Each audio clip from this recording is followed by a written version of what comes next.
का बरं आपण दसऱ्याला आपट्याची पानं सोनं म्हणून देतो?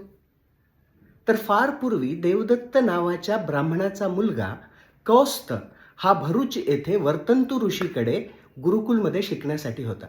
शिक्षण पूर्ण झाल्यानंतर गुरुदक्षिणा द्यायचीच असा हट्ट जेव्हा कौस्थ धरून बसला, त्यावेळेस ऋषी वर्तंतूंनी त्याला सांगितलं, मी तुला 14 विद्या शिकवल्या तर तुम्हाला 14,000 सुवर्ण मुद्रा गुरुदक्षिणा म्हणून दे. आता कौस्तकडे तर धन नाहीये, म्हणून तो गेला राजा रघुकडे. राजा रघु म्हणजे प्रभू रामचंद्रांचे पूर्वज आणि ज्यांच्यापासून रघुकुल सुरू झालं.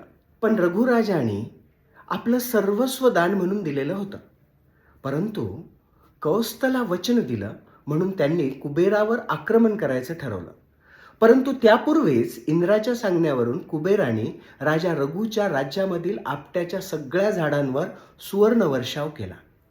राजा रघुनी कौस्तला सगळं सोनं घेऊन जायला सांगितलं, परंतु त्यांनी प्रामाणिकपणे फक्त 14,000 सुवर्णमुद्रा घेतल्या आणि राजा रघुने सगळ्या प्रजेला आपट्याच्या झाडावरील आणि झाडाखाली सगळं सोनं लुटायला सांगितलं. आणि म्हणूनच तेव्हापासून दसऱ्याच्या दिवशी आपण सोनं लुटायला जातो आणि आपट्याची पानं सोनं म्हणून देतो.